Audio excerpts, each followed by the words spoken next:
This is the America's Quarterly Podcast. I'm Brian Winter. Power isn't what it used to be for Brazilian President Luiz Inácio Lula da Silva, who has good approval ratings, but must deal with a highly polarized Congress and society at large.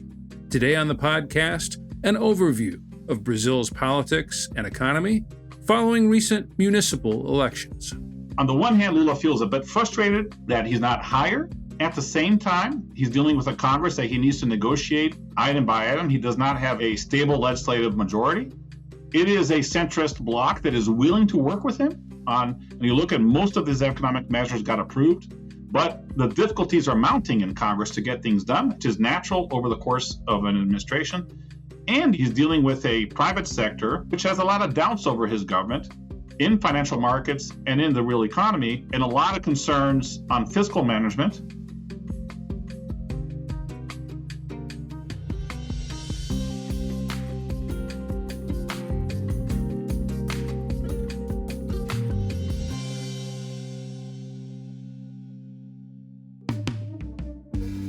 So here are some interesting data points about Brazilian politics today. Lula has an approval rating of about 50%. Unemployment is at its lowest level in more than a decade, and the economy is expected to grow about 3% this year, beating forecasts from just a few months ago. But despite all that, in recent mayoral elections across the country, Lula's leftist Workers' Party finished 9th in the number of mayors elected. The big winners in that vote were parties from the centrão, the so-called Big Center, a coalition of parties like the PSD and União Brasil, who range on the ideological spectrum from the center to the center-right and right. These parties wield similar control in Brazil's Congress, which is one reason why parts of Lula's agenda have not gone forward during his nearly 2 years in office. How are we meant to understand this? Does it mean that today's Brazil is a fundamentally conservative country governed by a leftist president? We thought we'd try to answer this and several other questions about Brazil's present and future today, including Lula's plans on the fiscal front, who in his inner circle he seems to be listening to these days. We'll talk a little bit about the fate of former President Jair Bolsonaro and which sectors of the economy seem to have the most promise. Our guest is really one of the finest analysts out there on Brazil, someone who has been proven right again and again in his analysis over the last decade plus. Christopher Garman is the managing director for the Americas for the Eurasia Group. And we're happy to have him on the AQ podcast today. Chris, welcome to the AQ podcast. Real pleasure to be here, Brian. Chris, what is the political portrait of Brazil that emerges from these elections? Is it fair to say that this looks like a center-right or right-leaning country today? I think it's fair to say that this is a center-right leaning country more broadly, but I would be careful to interpret these local elections as a sign that the country is moving to the right or is more conservative, even though the country may be more centrist and a bit more conservative. I think that the real story in these local elections was an election cycle that heavily favored incumbents. This was an election cycle in which mayors entered into this election cycle flush with cash because revenue outstripped spending growth over the past 3 to 4 years. And so you had mayors that had a lot of money to spend in public services and public works, which ended up inflating their levels of public approval ratings. Just to give you a sense, Brian, if you look at the mayors in the 27 capitals of Brazil, the average approval ratings of mayors was at 58%, okay?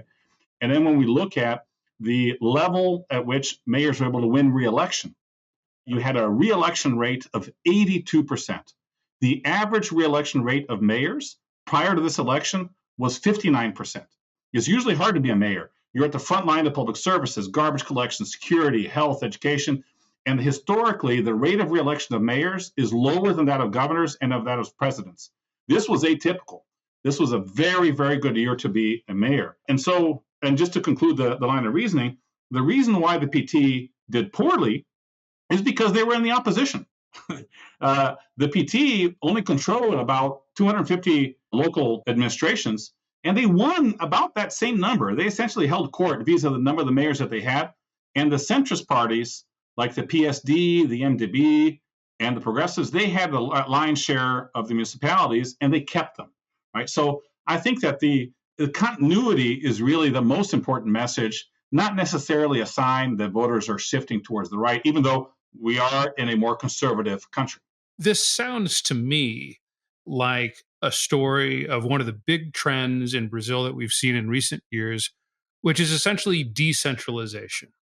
This is the product of several reforms that have been made over the years where the power of budget, the power of purse strings has been shifted away from the federal government and put in the hands of Congress, governors, and trickling down to the local level now. And that is something that you're right. It doesn't really have to do directly with ideology of left, center, or right. It's the fact that these more money has been shifted to control at the local level. Is that right? Absolutely. I think that I like the way that you characterize this because a structural trend that we've seen are constitutional reforms that take the control over the purse and the budget away from the executive towards Congress, and legislators are using those funds to feed their allied municipalities, which are electoral bailiwicks, to help them get elected. And the other thing, too, that we have to keep in mind is that you look at Brazil's economic performance over the past year and a half, the story has been a pretty good one. Growth has surpassed expectations. GDP growth last year was around 3%. We're likely to repeat it this year, but that does not fully tease out how real income growth has been even more robust. Real income growth this year is clipping at about 8%. Last year, it was double digit. You had a drop in food prices, and you've had kind of income cash transfer programs that have been high. Unemployment has been dropping. And so folks are feeling good about themselves right now. So you have a booming economy from a kind of lower middle class point of view, and municipalities flush with cash. And the last bit is that we have to remember local elections are usually about local issues. You're not going to vote for your mayor as to how you think about how the president's doing, or because the former President Bolsonaro supports this candidate. Usually you evaluate your mayor on the ability to deliver on things that matter to you at the local level, right? And they've been delivering, given how many resources they have. At the same time, Chris, the portrait that emerges of Brazil is inevitably somewhat confusing. Yeah. Because let's take this one example. I mean, the party that will now control the most municipalities in terms of the biggest number of mayors is the PSD, controlled by Gilberto Kassab, the former mayor of Sao Paulo. That is a party that is part of Lula's coalition that supports him at the federal level. But at the municipal level, they have different alliances. In Sao Paulo, they're allied with Bolsonaro. It's a party that didn't even exist until 2011. And Kassab is not really a well-known national figure. Let's put it that way. So is this ultimately, I mean, for those who maybe don't follow Brazil closely enough to care that much about what's happening at the city level, what does this tell us about politics in Brazil as a whole? Yeah, I think that even though I try to make the case that the outcome of the local elections tell us little about the presidential election cycle in 2026, because this is driven by my local factors and incumbency is really what reigned supreme in this election. The fact of the matter is that these local elections matter a lot when it comes to electing federal deputies, because mayors are bailiwicks for how kind of, let's say, the lower chamber and federal deputies run their campaigns. And so you look at the composition of Congress in 2026, these are likely to be dominated by parties which are centrist and are heavily influenced by pork barrel politics. These are parties in which they're looking to extract resources to be able to feed their local political machines. And essentially, they'll work with whoever's in government. But they're also a moderating influence for whoever assumes the presidency. So whoever assumes the presidency in 2027, be it on the right or be it on the left, they're going to have to work with these centrist parties. They're going to be the kingmakers for governability in the next administration. Because the political class really was shook after the election of Bolsonaro, and they felt very insecure about their electoral position. And what they did was they approved reforms to increase the amount of money that is allocated to political parties and increase the amount of money that they control in budget amendments. And so it was kind of a response of the system, so to speak, to be able to, of self-preservation, which is translating to a good electoral performance at the local level, obviously aided by an economy that's doing well as well, right? So I think it does tell us about kind of the dominance of these parties in any president. I want to talk a little bit, Chris, about how this all impacts Lula. I mean, let's think not so much about 2026, but about the rest of 2024 and 2025. What is life like for him right now? Because on the one hand, he has this popularity rating of about 50%, maybe a bit less, maybe a bit more. In the context of modern day politics in Western democracies, that's pretty good. He has an economy that, as you point out, is likely to grow 3% for a second consecutive year. Unemployment is below 8%. It's the lowest it's been in more than 10 years. Inflation is around 4%. But on the other hand, there's this feeling that he is a little bit fenced in by this congressional landscape that you described, by the seeming lack of enthusiasm for kind of that old school left that his party, the Workers' Party, comes from, the left of trade unions and kind of the 1970s and 1980s doesn't seem to resonate like it did. What have the practical consequences of all this been for Lula and how he governs the country? Yeah, it's a mixed bag, Brian. The impression I have is the president recognizes that a economy that's performing well and real income growth that is close to double digits explains, why he's doing, from a public opinion point of view, relatively well vis-a-vis his peers. But at the same time, this is a president who is still thinking a bit of the parameters of when he was previously president. And there's a level of frustration in the presidential palace that, wow, real income growth is close to double digits. The economy is outperforming expectations, and I only have 50% approval ratings. This is a guy who was at around 80 when he left office the first time in 2010. Exactly. He's 80, 70. And so when you speak with ministers in the presidential palace, and what you hear is that Lula is frustrated that his numbers aren't higher, and he tends to blame communication, that this is a government that's not communicating well, not selling their policies effectively, which I think is a misdiagnosis over the country today. Let's give you a sense to all the viewers over what Lula is dealing with. Bolsonaro's approval ratings today are exactly where they were when he lost the election, at around 41, 42%. In a poll conducted by Atlas Intel just 4 or 5 months ago, 38% of the public believes Bolsonaro won the election. So you have 40% of the public that will not support Lula no matter what.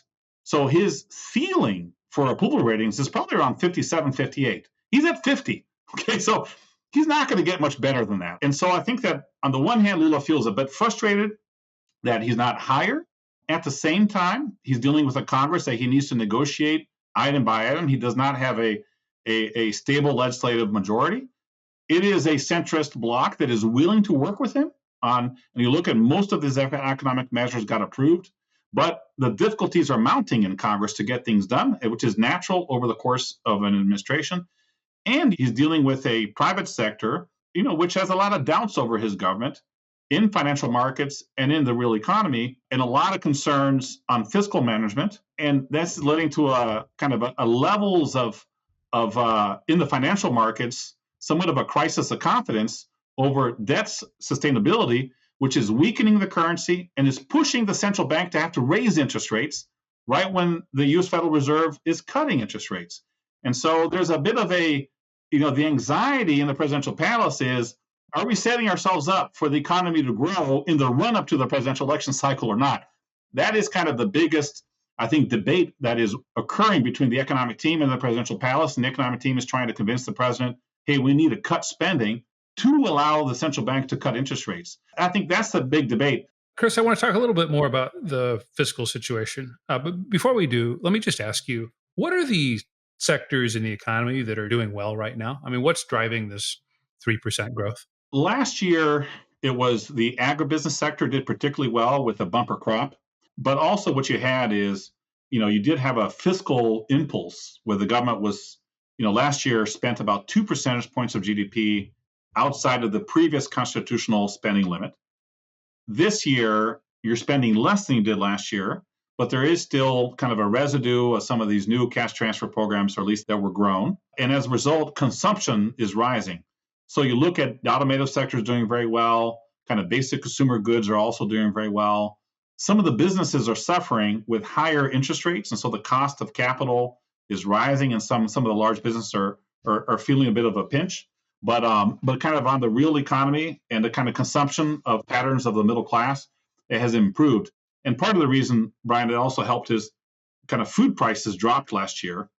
And so that's a very sensitive item for low-income families when it comes to their disposable and real income. So it's a combination of kind of fiscal expansion on the one hand, lower food prices on the other.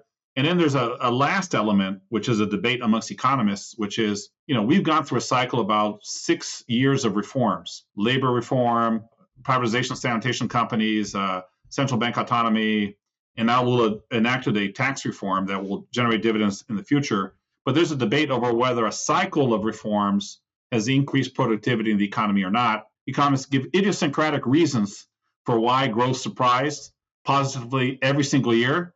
But at some point, you may start to think that maybe there's a lag effect between reforms done over the past 6-7 years, and it's impacting growth potential now. But that's a big debate amongst economists. The fiscal situation, Chris, sets off alarm bells for a lot of people, especially those who remember how Brazil got into trouble in the mid-2010s. A country that was spending beyond its means, that was funneling money and credit to sectors of the economy and of the population who needed the support, but in a way that ended up not being sustainable. And this, like everything else with Brazil right now, Chris, you can kind of take a glass half full or glass half empty perspective. Because on the one hand, the nominal deficit, meaning including interest payments, has been as high as 10% of GDP at some points this year. Now, that did include some one-offs, but that's still, no matter how you couch it, that was a very high number. On the other hand, a lot of economists look at this debt profile and look at the fact that the economy is growing well, and they listen to the promises coming from the Lula government, specifically the economic team, that they're going to, quote unquote, do their homework and reduce spending in the near term. And they say that actually it doesn't look that bad. And as a matter of fact, the ratings agency Moody's recently gave Brazil an upgrade of their rating, and they're back now within one step of investment grade, which they lost during that crisis 10 years ago. How do you think about the fiscal situation right now? And what do you hear from two different groups, from the Lula government itself, as well as from the many clients in the private sector who I know you're always talking to? I think that's probably one of the most important questions in thinking about Brazil's growth prospects, in the next couple of years, right? And there's growing debate in economic circles of the so-called fiscal dominance. Fiscal dominance is when you have your debt sustainability concerns are very large. When you have large debt sustainability concerns, that usually leads to a weakening of the currency. It leads to a lack of confidence in your ability able to keep fiscal accounts in check. And what that usually translates to is that inflation expectations start to deteriorate. If future inflation expectations deteriorate with a weaker currency, that usually translates to more inflation. The central bank then has to compensate by raising interest rates to meet their inflation target. And if you have higher interest rates, then the cost of servicing your debt rises. And then you're in a bit of a kind of a negative, a vicious cycle here. Listen, I think that, Brazil does have a fiscal challenge. As you said, the nominal numbers look bad. And it's not so much the nominal numbers today, it's that you look at the sustainability of Brazil's fiscal framework, and there is homework that needs to be done. The administration approved a new fiscal law, as you know, Brian, that tries to keep spending limited to 2.5% on a real basis, every single year. And then they have, primary fiscal targets that they have to meet. The problem is they have constitutionally earmarked spending rules on items like health, education, and pensions, which are tied to indexes which can lead to a level of spending that surpasses that 2.5% limit. The economic team understands this challenge, and what they're trying to convince the president is to announce a series of measures to control spending that will signal a control of those items over time. And as a result, give enough buffers to keep the fiscal framework intact, at least through the presidential election cycle. But it's tough to convince the president to enact spending cuts in the middle of his term for any president, and particularly Lula. And then what the economic team feels about all this is that they understand that market participants, particularly local institutional investors, have a point, but they think that the degree of concern is exaggerated. And what's interesting is this is where a deeply divided, polarized country kind of gets in the way, because we have an administration and a president that looks at the opposition and the Bolsonarista movement as an existential threat to his government, but to democratic rule of law. And when they look at private sector economists or members of the private sector criticizing the administration and saying they're fiscally irresponsible and the currency starts to weaken, the immediate response in government is this a rational response? Or is this political bias of a conservative private sector that will criticize the government no matter what?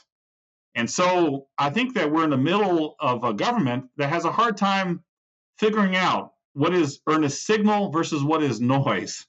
And so there's an element, even in the economic team, that they feel the degree of criticisms and the degree of currency weakening as somewhat unfair. So there's a little bit of a gap between kind of the interpretation that the administration has on the current situation. They recognize there's a problem, they're going to try to tackle it, but the institutional investors in the financial sector kind of view this as a larger problem, and they're putting a risk premia that's translating to a weaker currency and depreciated asset prices. And then we'll see where this lands. They're going to announce something, but it may not be enough to satisfy institutional investors in the financial markets. I was in Brasilia in May and heard the view that this is a president who does not listen as much as he used to. And that polarization that you just described may be a reason why. This is a view that you see in the Brazilian press a lot as well, that his circle has grown smaller than it was before. Who, based on your conversations, who does Lula listen to today? Lula listens to his Minister of Finance, Fernando Haddad. He listens to his Chief of Staff, Rui Costa. He has a couple, let's say, key advisors on the political circles as well. But this is a president who has much more confidence in himself than when he was first president. So I think that he is more confident.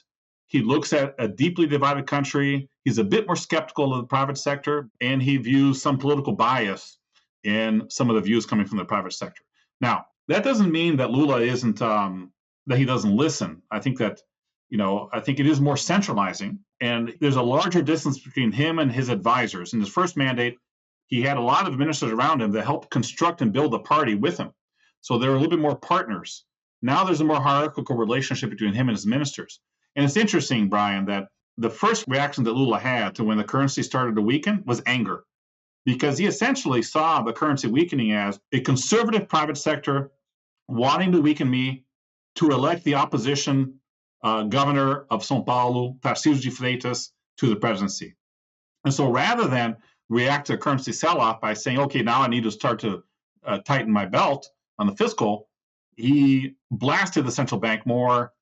He wasn't listening. But it got to a point when the real broke to 570 to the US dollar, then he got scared. Right? Then it was like, it was him and everybody around him said, Mr. President, it doesn't matter how unfair the currency weakening is. Houston, we have a problem. Weaker currency, more inflation, higher interest rates, your reelection is at risk. And so that is what convinced him to then announce $26 billion in spending cuts in July. He stopped criticizing the central bank. He said, we're going to keep the fiscal target. And now we're going to another round of spending cuts in the month of November. So I think that this is a president that doesn't listen to as much, but there is a pragmatic streak in Lula that we can't underappreciate. Chris, we're getting to the end here, but I do want to ask you about the other big player on the other side of the political spectrum who we've discussed a little bit, and that's Jair Bolsonaro. As you mentioned, his candidates also did not do particularly well.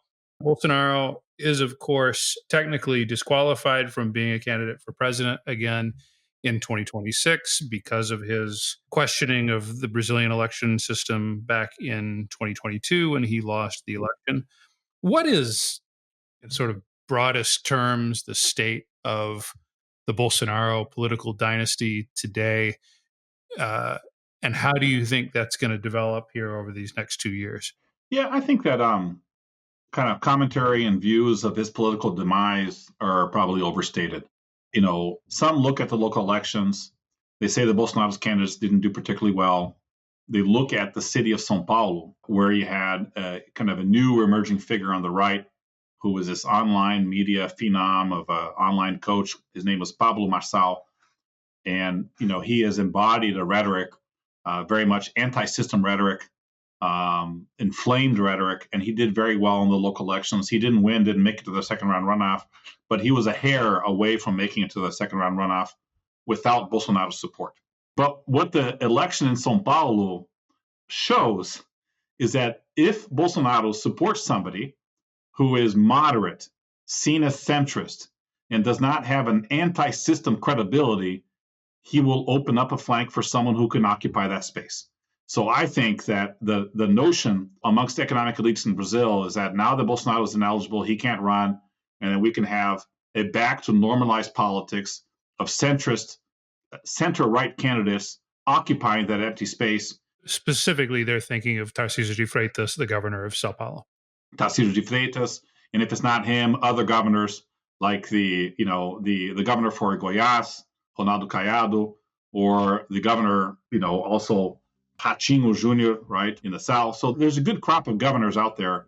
But my point is that the roots of Bolsonarismo remain very much alive.